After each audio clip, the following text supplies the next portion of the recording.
Bradesco. Entre nós, você vem primeiro. Boa noite. Boa noite. Nos primeiros 6 meses deste ano, a Polícia Federal já apreendeu 4 vezes mais metanfetamina do que no mesmo período no ano passado. Segundo as investigações, essa droga sintética tem um público mais restrito, é altamente viciante e pode levar à morte. Este médico, que não quer se identificar, se tornou dependente da metanfetamina. Ele está internado numa clínica de reabilitação pela segunda vez. A metanfetamina me tirou grandes coisas, grandes possibilidades de conquista, grandes sonhos, tirou a minha dignidade, tirou a minha capacidade de viver como um ser humano comum. A droga sintética pode ser encontrada na forma de comprimidos ou cristais. Na noite paulistana, ela ganhou o apelido de Tina. A metanfetamina, ela traz uma falsa sensação de energia. Depois que passa o efeito, vem os prejuízos, né?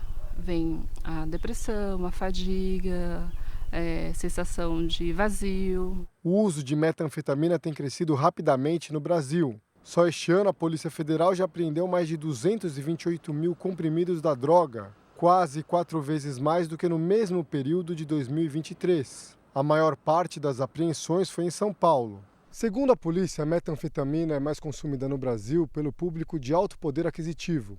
O tráfico da droga geralmente ocorre em baladas e casas noturnas e quase sempre com a participação de estrangeiros. Aqui em São Paulo a gente pode citar grupos de nigerianos, de chineses. Eles possuem um domínio sobre o conhecimento da droga, não só da produção como da distribuição. No início do mês, a polícia encontrou um apartamento no centro da capital paulista onde a droga era produzida. 2 brasileiras e 4 chineses foram presos em flagrante. Eles são suspeitos de integrar a máfia chinesa. Mais de 2 quilos de metanfetamina foram recolhidos. O médico, que tenta se livrar da dependência, diz que resolveu falar sobre o perigo da metanfetamina para alertar os jovens. Não experimentarem, não caírem na pegadinha de que é só mais uma droga. É muito difícil de vencer quando você acaba caindo no uso da metanfetamina. Veja agora outras notícias desta segunda-feira. Governo projeta déficit de quase 29 bilhões de reais nas contas deste ano. E diz que congelamento de 15 bilhões do orçamento se deve ao aumento de gastos com a Previdência e benefícios sociais. Queda de balão atinge creche e deixa milhares de pessoas sem luz em São Paulo. Vice-presidente Kamala Harris faz primeiro discurso depois de Joe Biden desistir de reeleição.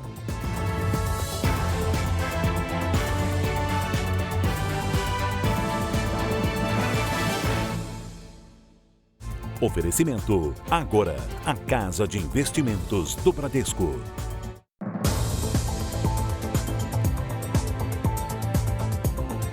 Uma mulher sofreu uma tentativa de golpe de um falso médico em Taboão da Serra, na Grande São Paulo. O golpista pegou informações sobre o marido dela, que está internado no hospital, e pediu dinheiro para que o homem fizesse um procedimento cirúrgico.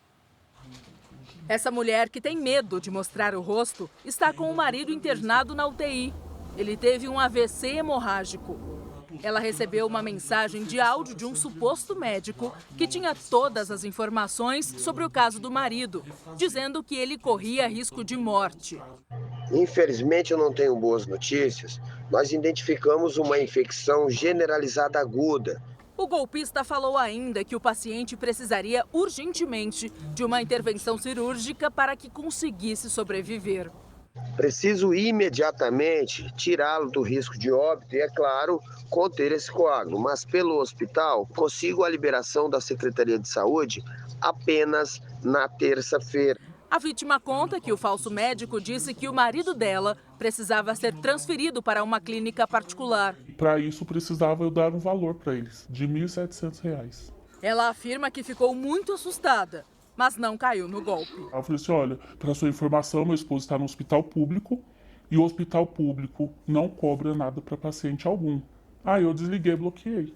Além desses golpistas, atores também se passam por médicos. A promessa é de produtos milagrosos, eficientes contra várias doenças ou problemas de saúde. Eu vou te revelar esse elemento misterioso e toda a ciência por trás dele. Em vídeos roteirizados, os atores se apresentam com nome e CRM de médicos verdadeiros, simulam depoimentos reais, explicações de especialistas e até entrevistas. A maioria dos conteúdos não tem nenhum alerta que mostre que tudo não passa de encenação.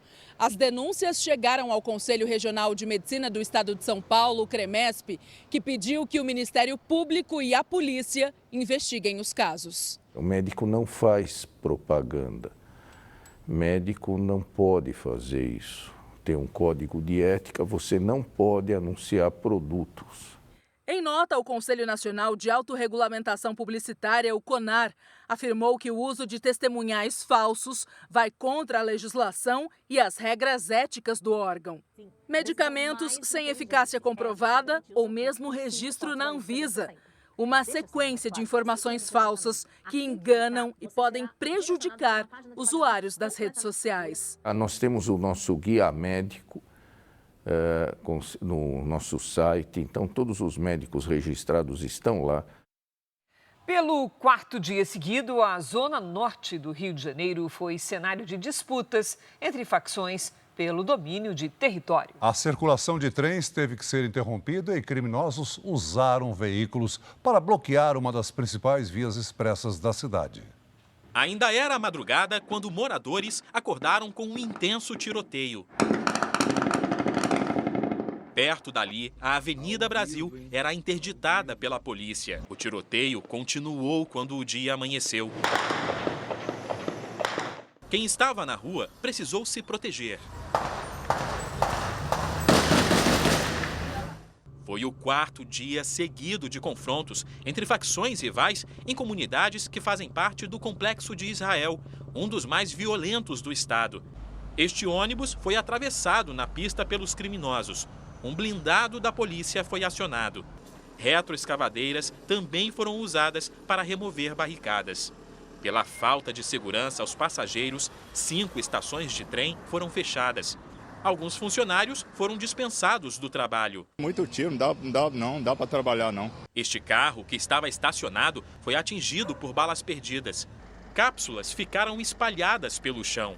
Às margens da Avenida Brasil, os criminosos usaram um caminhão como barricada. Perto dali, este carro foi parado na contramão pelos policiais. Houve novo confronto e a via expressa voltou a ser interditada. Passageiros que estavam em um ônibus precisaram deitar no chão para se proteger. Ao longo do dia, 10 pessoas foram presas por suspeita de envolvimento na disputa entre as duas maiores facções criminosas do estado. Por causa dos confrontos, 4 escolas estaduais suspenderam as aulas e 3 unidades de saúde da região interromperam o atendimento. Na ação de hoje, fuzis, granadas e drogas foram apreendidos. E a Polícia Militar vem trabalhando duramente a segurança pública como um todo, para levar mais segurança para a população como um todo e principalmente nessa área. Um incêndio de grandes proporções atingiu vários canaviais em Igarapava, no interior de São Paulo. As chamas já foram controladas. A fumaça densa assustou os moradores da região. O fogo teve início em 2 canaviais e se alastrou de forma rápida. De acordo com a Defesa Civil, o incêndio pode ter sido criminoso. O Instituto Nacional de Meteorologia emitiu alerta laranja de perigo para a região por causa da baixa umidade do ar. Desde o início do outono, foram registrados 7 focos de queimada na cidade de Igarapava. Já no estado de São Paulo, são mais de 1.200 focos. Na Croácia, um ataque a uma casa de repouso deixou ao menos 6 mortos. Um policial aposentado entrou no local e atirou contra 10 pessoas na cidade de Daruvar. Um funcionário e 5 residentes morreram, incluindo a mãe do atirador, que vivia na casa de repouso. Ele foi preso. Não foi revelado o motivo do ataque.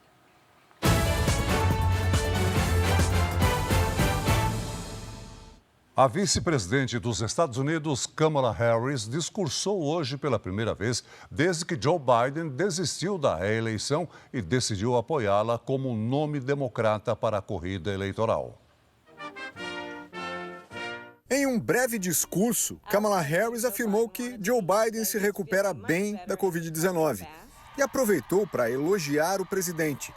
Disse que o legado de realizações de Biden nos últimos 3 anos é incomparável na história moderna. Agora há pouco, Kamala participou do primeiro comício como pré-candidata. Ao contrário do primeiro discurso, ela atacou o adversário Donald Trump e disse que vai ganhar a eleição.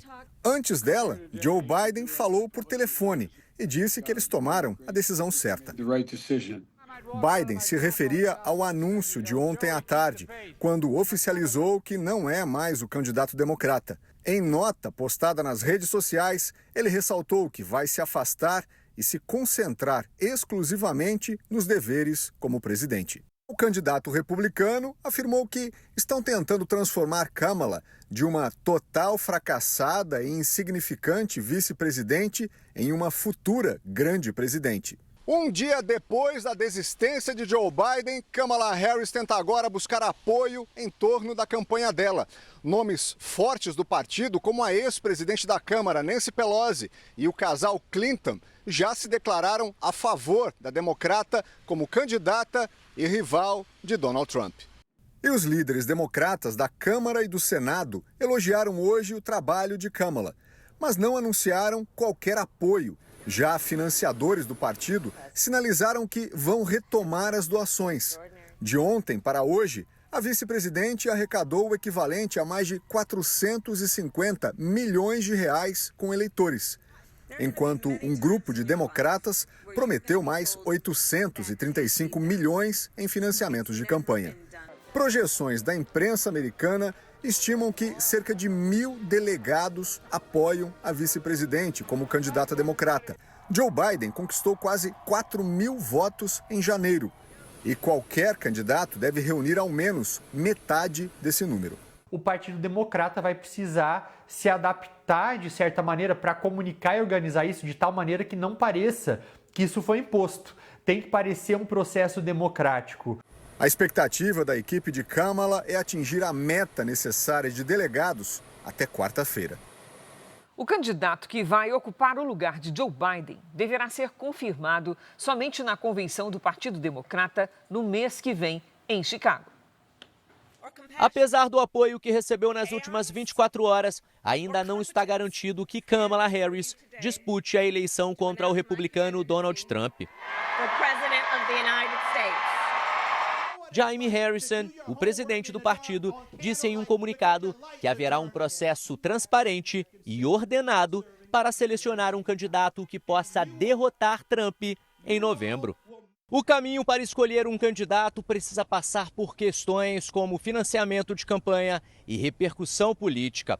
Nas eleições prévias do partido, Joe Biden não tinha nenhum adversário, vencendo em todos os estados. E até agora, nenhum político desafiou Kamala Harris.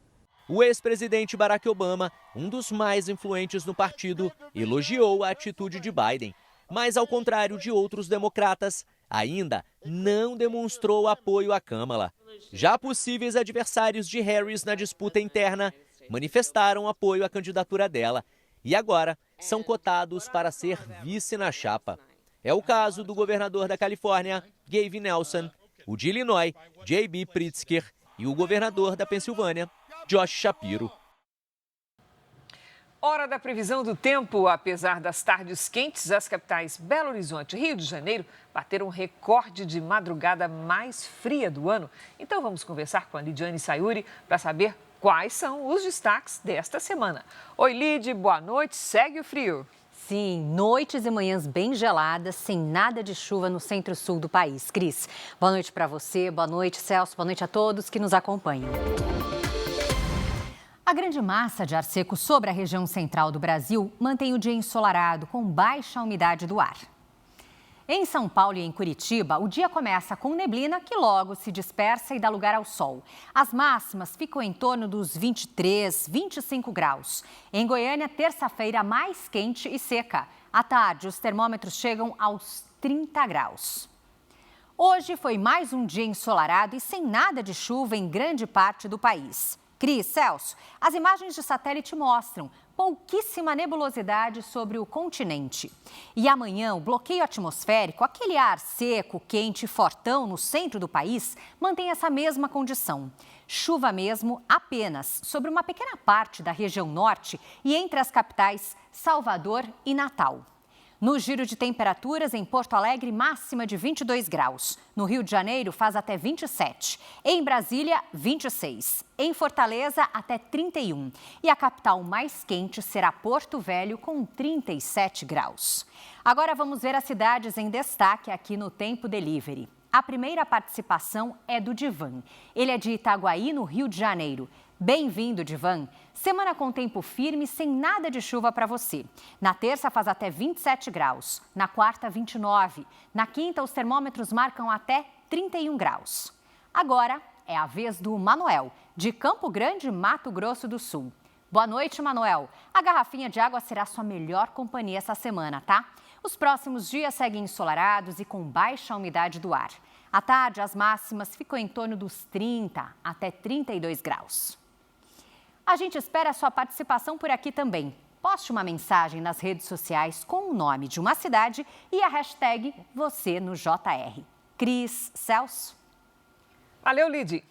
Veja a seguir, queda de balão causa transtornos na zona leste de São Paulo e deixa milhares de pessoas sem luz.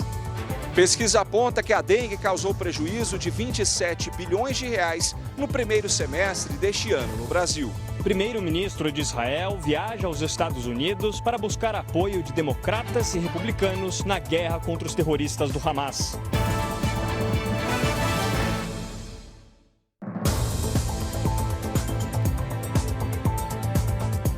O primeiro-ministro de Israel, Benjamin Netanyahu, viajou hoje para os Estados Unidos em busca de apoio na guerra contra o grupo terrorista Hamas.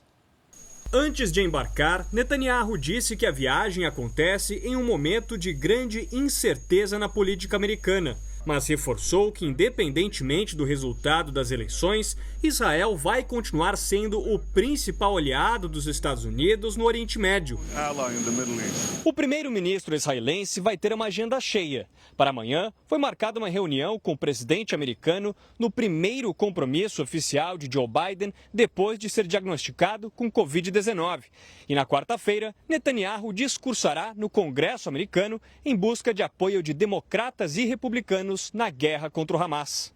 Hoje, o exército confirmou a morte de mais 2 pessoas sequestradas pelos terroristas. As vítimas são Alex Danzig, um historiador de 75 anos, e Yegev Bushtav, um técnico de som de 35 anos. Os dois estavam na faixa de Gaza desde os ataques de 7 de outubro contra Israel. Uma delegação israelense deve viajar na quinta-feira para negociar um acordo para a libertação de reféns. Segundo autoridades, 44 dos 116 mantidos pelos terroristas foram mortos, mas 72 estariam vivos. O Brasil tem mais de 72 milhões de inadimplentes e desde o ano passado, pessoas com o nome sujo podem ter a carteira de habilitação e o passaporte bloqueados. A medida foi autorizada pelo Supremo Tribunal Federal. A Patrícia Lages está aqui conosco. Vamos saber como é que isso tem sido aplicado na prática. Oi, Pati, boa noite. Como é que está sendo? Boa noite, Cris. Vamos dar uma olhadinha aqui. Oi, Celso. Boa noite para você de casa. A apreensão dos documentos não é automática e só pode ser determinada por decisão judicial. O pedido de bloqueio só pode ser feito depois de todas as formas legais de cobrança não terem sido eficazes, como a penhora de salário ou de bens. Os credores podem entrar na justiça por qualquer tipo de débito, incluindo dívidas trabalhistas, ou seja, trabalhadores que tenham ganhado causas na justiça, mas não tenham recebido os valores, também podem entrar com a ação. O bloqueio da CNH ou do passaporte só pode ser feito caso fique comprovado que o inadimplente tem condições, mas se nega a pagar. Por exemplo, quando há ocultação de patrimônio, ou seja, se o devedor passou os bens dele para o nome de terceiros, ou que ele tem uma renda maior do que declara. A decisão da Justiça pode se basear até mesmo em postagens em redes sociais em que o devedor mostre um padrão de vida superior ao que alega ter. Ô, Paty, no caso daquele devedor que depende dos documentos para trabalhar. Boa, Cris. Olha só, segundo os juristas, a medida não pode prejudicar o sustento do devedor. Por exemplo, a CNH de um motorista profissional não poderia ser bloqueada, mas isso precisa ser comprovado na Justiça. O Brasil enfrenta há anos uma inadimplência cada vez mais alta. Por isso, é fundamental que a educação financeira faça parte do ensino público o quanto antes. Cris, Celso. Sem dúvida, Paty. Obrigada. Veja a seguir, o governo prevê rombo de quase 29 bilhões de reais no orçamento desse ano. Diretora do Serviço Secreto presta primeiro depoimento no Congresso sobre ataque a tiros contra Donald Trump. Há uma semana da estreia, o vôlei feminino do Brasil treina em busca do tricampeonato olímpico.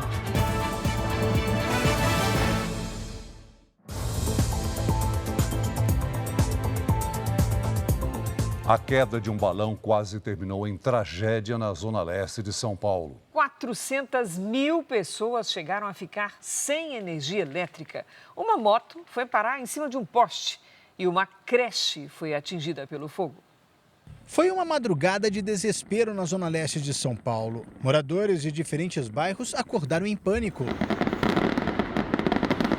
O balão tinha cerca de 75 metros de altura, o equivalente a um prédio de 25 andares. A cangalha, como é chamada a estrutura que carrega os fogos de artifício, tem vários cabos, que deixaram um rastro de destruição na medida em que o balão perdia altitude. A preocupação era cair nas casas, estava todo mundo dormindo, a gente saiu gritando para todo mundo acordar. E depois eles vêm atrás, que veio um monte de carro, veio um monte de gente atrás do balão. Neste condomínio, um carro foi tombado e uma moto arrastada para cima do poste de energia elétrica. A moto foi comprada há 2 meses e não tinha seguro. Cauê estava dormindo quando o balão passou sobre a casa dele. A moto pegou no carro, levantou o carro e tombou aqui, pegou no carro do vizinho, o balão levantou ela e foi para lá no fio. Todos os profissionais estavam aqui e falaram, mano, tantos mil anos de profissão, nunca vi isso. Parte do balão chegou a encostar na cobertura do estádio do Corinthians, mas não provocou estragos.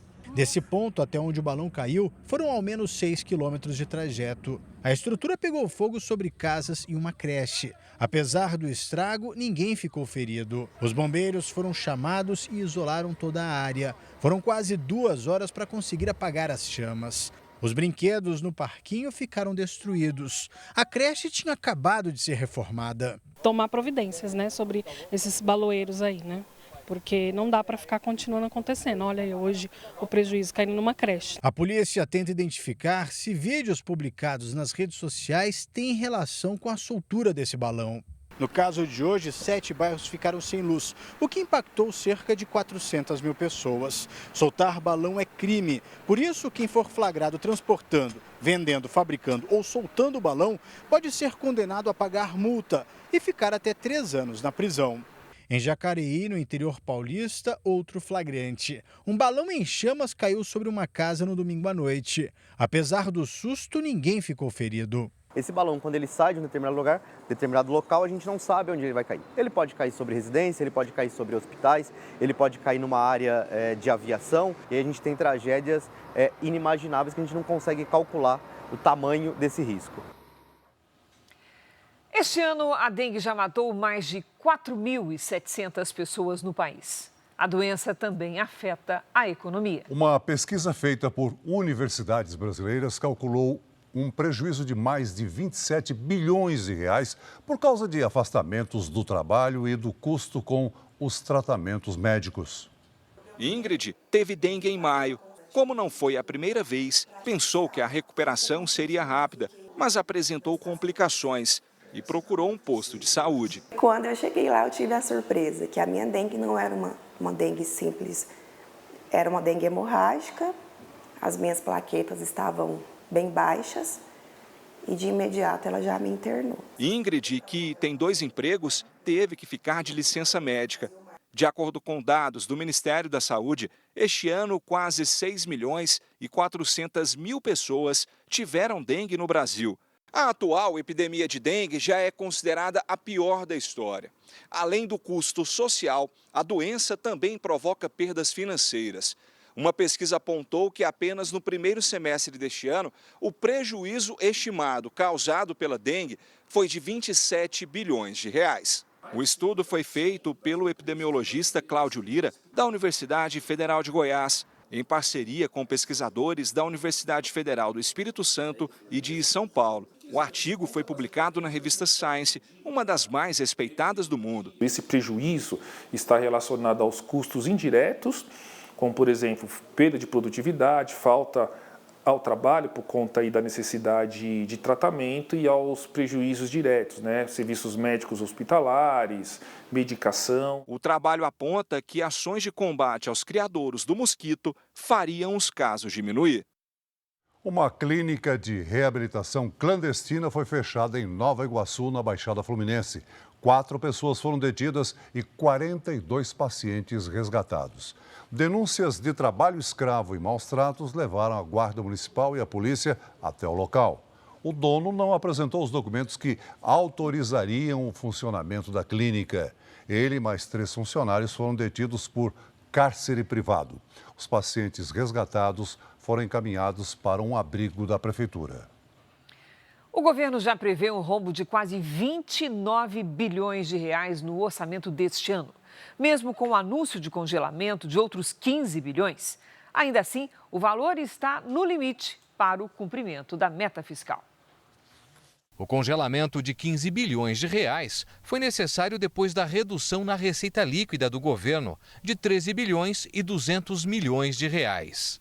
Outra razão apontada pelo governo foi o aumento de benefícios concedidos pelo INSS e do benefício de prestação continuada, o BPC, que elevou as despesas do governo em 11 bilhões e 300 milhões de reais, acima da projeção do orçamento do governo para este ano. Com isso, as contas públicas devem registrar um déficit de quase 29 bilhões de reais, no limite da meta de gastos prevista no arcabouço fiscal. Ainda não se sabe quais áreas e programas vão perder verbas, o que deve ser definido só na semana que vem. Segundo o governo, o congelamento de 15 bilhões de reais do orçamento deve evitar o descumprimento do limite de despesas estipulado pelo arcabouço fiscal e manter o déficit dentro da meta. O que está sinalizado nesse relatório e que é consistente com o que nós construímos ao longo, desde o ano passado, porque não é uma construção deste ano, todas as medidas que foram tomadas no ano passado estão resultando num cenário fiscal que torna crível o cumprimento da meta. O governo também vai seguir com a adoção de revisões em várias áreas, como o pente fino nos pagamentos da Previdência. Reavaliação dos benefícios por incapacidade temporária, a prevenção da contenção de fraudes e irregularidades, cobranças administrativas de benefícios indevidos, prevenção de ataques cibernéticos. Então, são medidas claras, objetivas, que vêm surtindo efeito já em 2024 no valor previsto de 9 bilhões. A diretora do Serviço Secreto dos Estados Unidos prestou hoje o primeiro depoimento ao Congresso americano sobre o atentado contra Donald Trump. Mesmo em meio às críticas e pressões, ela garantiu que não vai renunciar. Kimberly Shiro afirmou que a tentativa de assassinato do ex-presidente Donald Trump foi a falha operacional mais significativa do Serviço Secreto em décadas. A diretora da agência federal também admitiu que o atirador havia sido classificado como suspeito antes de Trump subir ao palco, mas não como uma ameaça. Thomas Crooks, de 20 anos, usou um fuzil para atirar contra Trump num comício na Pensilvânia no último dia 13. O candidato foi atingido na orelha, mas um homem morreu e outras 2 pessoas ficaram feridas. A diretora do Serviço Secreto se limitou a dizer que uma investigação está em andamento e que um relatório vai ser entregue em 60 dias. Segundo Kimberly Shiro, medidas corretivas devem ser tomadas para que situações como a do atentado nunca mais aconteçam. Ela tem sido pressionada a renunciar, mas negou que vá deixar o cargo. Os congressistas se irritaram com a falta de clareza e de detalhes nas respostas de Shiro. O Comitê de Segurança Interna da Câmara visitou nesta segunda o local do tiroteio. Em meio às investigações, Donald Trump segue a agenda de campanha. Ele afirmou que será mais fácil derrotar Kamala Harris caso ela seja escolhida candidata do Partido Democrata no lugar de Joe Biden. Hoje, pelas redes sociais e de forma irônica, Trump disse que Joe Biden não se lembra de ter abandonado a disputa ontem. Em um outro comentário, no domingo, o republicano afirmou que Biden não tinha condições de concorrer à presidência. O vôlei feminino já treina na França em busca do tricampeonato. Um time com um treinador experiente que se renova com a energia de uma equipe disposta a lutar pelo ouro.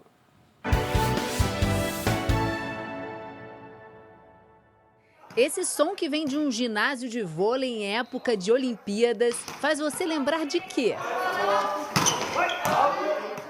Medalha, claro. O vôlei de quadra e de praia do Brasil tem 24 pódios olímpicos. Só as meninas da quadra têm 2 ouros, 1 prata e 2 bronzes. Thaísa esteve nas 2 conquistas de ouro. Ficou de fora de Tóquio e agora pode ser a primeira atleta do Brasil a ser tricampeã olímpica. Eu acho que seria a coroação de um legado, sabe? Porque depois disso depois disso não voltarei mais para a seleção, não dá mais, e então realmente seria minha última participação. Seria muito grandioso, dá até um arrepiozinho. A busca pelo tão sonhado tricampeonato olímpico começa daqui a uma semana. A estreia do vôlei feminino do Brasil é contra o Quênia. E para chegar mais uma vez no alto do pódio, a nossa seleção conta com um treinador que já tem no currículo 3 ouros. Além dos 2 ouros do feminino, Zé Roberto Guimarães estava na primeira conquista do vôlei masculino em Barcelona em 92. Já são 24 anos de seleção, 20 com o feminino. E ele chega na 9ª Olimpíada com o sentimento de um estreante. Viver com essa adrenalina, com esse friozinho na barriga, sabendo das dificuldades que a gente vai passar, mas também sabendo que nós temos um time para poder lutar, é muito bom. Para quem conhece o Zé de outros jogos, garante que ele chega mesmo diferente. Ele era mais bravo com a gente e eu sinto ele muito mais acolhedor, muito mais pai da gente, né? E isso é muito bacana também de ver essa evolução de todos nós, né? E dele também. Esse time me mostrou muita coisa legal e que a energia tá boa, que elas estão treinando muito bem e vamos ver se a gente consegue apresentar os resultados que todos nós esperamos. Sorte para as meninas. O presidente francês Emmanuel Macron disse hoje que a França está pronta para receber os Jogos Olímpicos. A declaração foi feita durante visita à Vila Olímpica. Os preparativos incluem a proteção 24 horas por dia dos atletas israelenses. Agentes de Israel também estão em Paris para garantir a segurança. A preocupação aumentou depois que um parlamentar francês afirmou que os israelenses não eram bem-vindos. Hoje, os Estados Unidos anunciaram que o astro do basquete LeBron James será o porta-bandeira da delegação americana na cerimônia de abertura dos Jogos. A seguir, as dificuldades de brasileiros que vão para a Argentina estudar medicina. E veja ainda, Lula diz que vai manter boa relação com os Estados Unidos, seja quem for o próximo presidente. Brasil cedia reuniões do G20 para defender o combate à fome e à pobreza entre as maiores economias do mundo.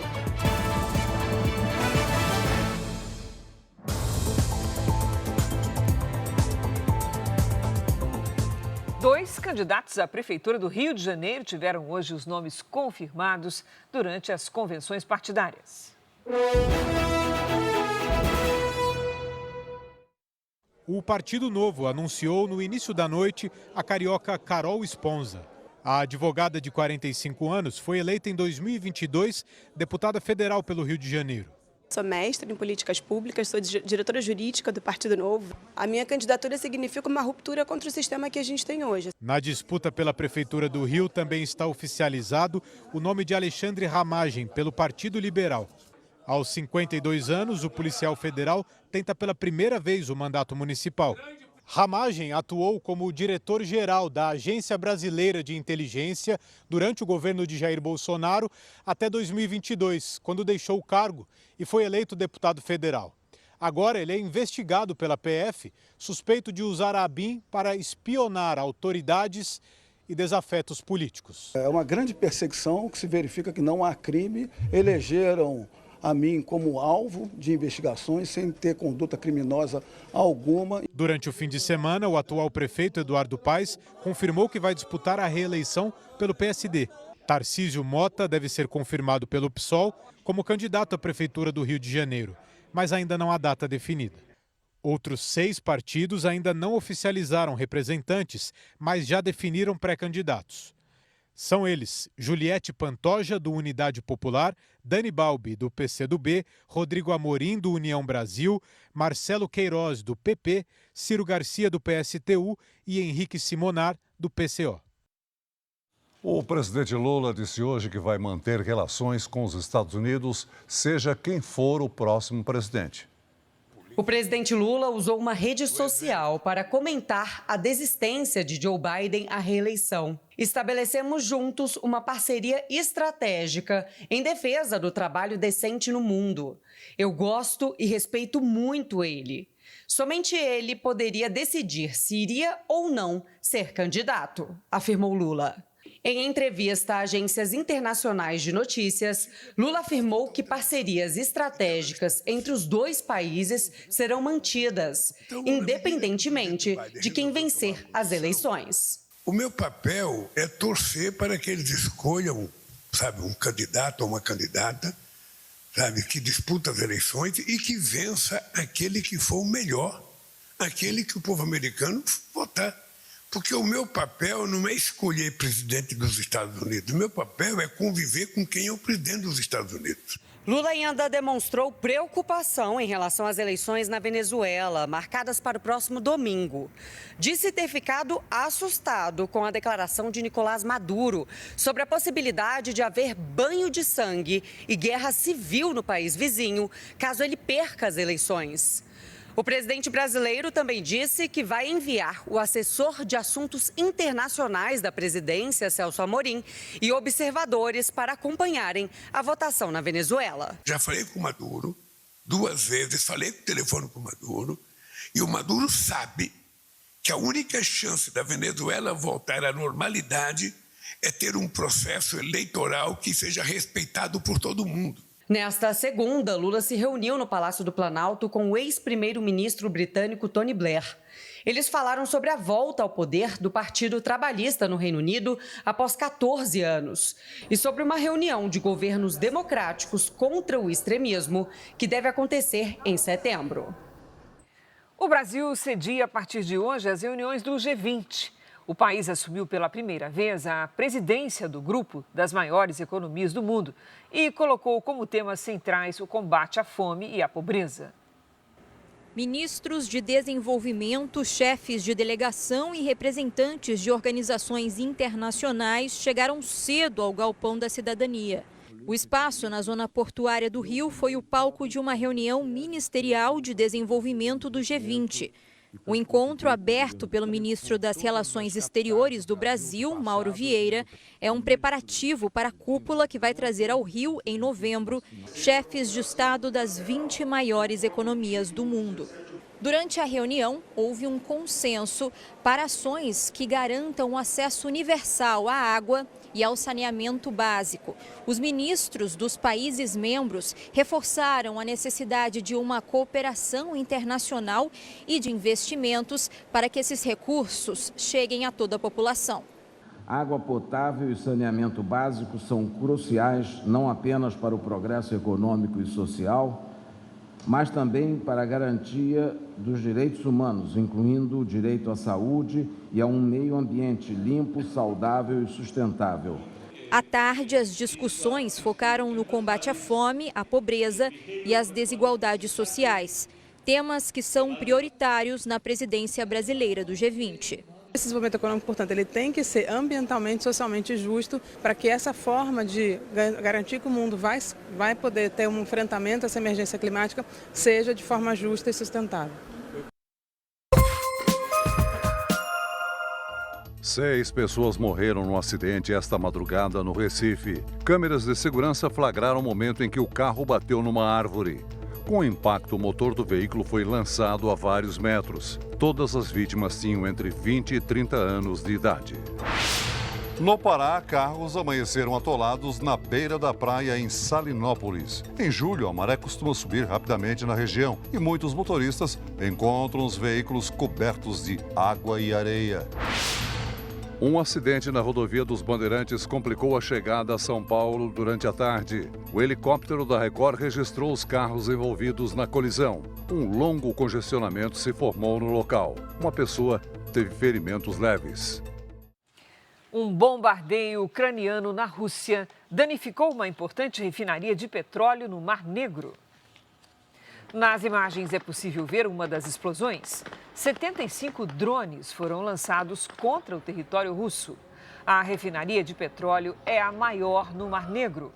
Não houve vítimas. Atraídos por melhores condições de ensino, milhares de estudantes brasileiros procuram faculdades na Argentina para estudar medicina. Mas muitos alunos afirmam que nos últimos anos as instituições de ensino têm dificultado o acesso às atividades.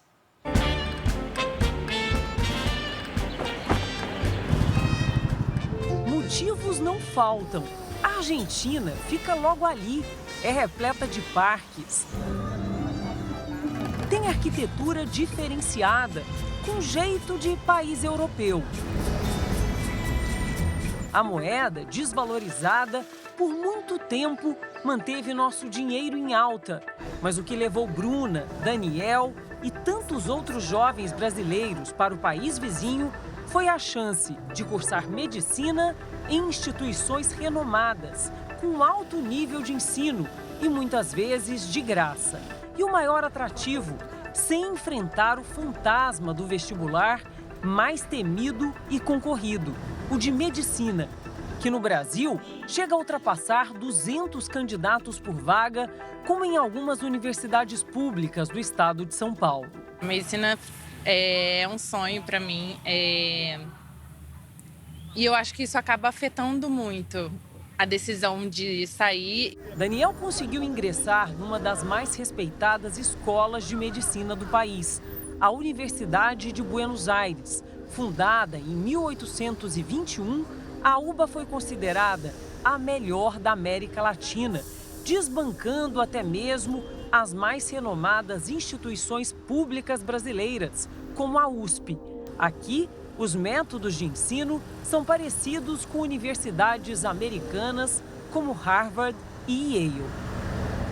Exigem que você tenha muito conhecimento matemático, química profunda, biofísica, física, então o nível é altíssimo. Entre 2015 e 2022, as condições eram tão atraentes que o número de estudantes brasileiros cursando medicina aqui na Argentina passou de 4 mil para cerca de 20 mil, o que representava quase metade dos estrangeiros nessa condição no país. Mas nos últimos tempos, com a tentativa de maior rigor nas políticas de imigração e tantos outros obstáculos, muitos estudantes já estão voltando para casa sem diploma. E como dizem os brasileiros que vivem por aqui, no todo são flores. Quando resolveu trocar de faculdade, na Argentina mesmo, Bruna teve problemas com a liberação da documentação exigida para a transferência. Eu pedi minhas documentações em dezembro e me responderam em abril. Esta estudante brasileira que cursa o 5º ano numa outra faculdade particular de Buenos Aires não quer mostrar o rosto. Tem medo de se prejudicar e não concluir o curso, mas denuncia. A desorganização pós-pandemia. Teve muita gente no 5º ano que não tinha hospital. Tem gente que está sem cadeira, ninguém nunca conseguiu falar com o reitor. Eu perdi um ano por causa disso. Segundo os universitários, não é só. Para realizar o sonho da medicina, eles lidam com outras dificuldades. Inflação alta. Com a inflação, os preços foram, vamos dizer assim, quadruplicando.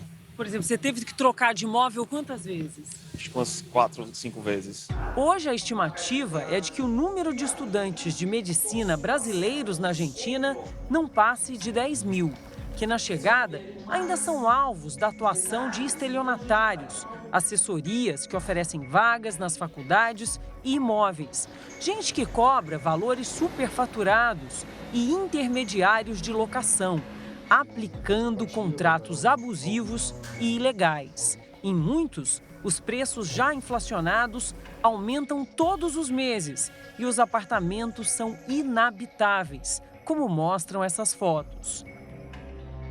O alerta é feito por essa advogada especialista em direito internacional, que atende vários estudantes na mesma situação. Hoje, cerca de 100. Tem o tipo de reservas desde o Brasil, para não perder o imóvel, para chegar aqui e ter o imóvel, e mandar o dinheiro chegar aqui, o imóvel não está. Muitos casos acabam na polícia e na justiça, com intimações e até mandados de segurança. E mesmo ao procurar ajuda especializada, toda a atenção é pouca. Nunca enviar dinheiro, pagar de forma antecipada. Desanima muito essa questão da faculdade. Você acha que vai ser de uma certa forma e você chega aqui e começa a vivenciar as coisas e você se questiona se a medicina é para você. Você questiona se você deveria estar aqui, se não é melhor voltar, se você não deveria fazer outra coisa. Então, isso abala muito o emocional dos alunos em geral. Um filhote semi-albino de uma baleia franca foi visto no litoral de Santa Catarina. A imagem do animal raro foi registrada durante o primeiro sobrevoo de monitoramento da espécie no mar da Praia do Rosa, em Imbituba, sul do estado. O filhote estava acompanhado da mãe. Outros 98 mamíferos da mesma espécie foram vistos na costa catarinense, número recorde de baleias flagradas no mesmo sobrevoo. Essa edição termina aqui e à 00:30 tem mais Jornal do Record. Você fica agora com A Rainha da Pérsia. E logo depois de Gênesis tem a estreia da nova temporada do Repórter Record Investigação. No primeiro programa, você vai ver uma reportagem sobre o desaparecimento de pessoas após abordagens policiais. Não perca! Ótima noite para você. Boa noite.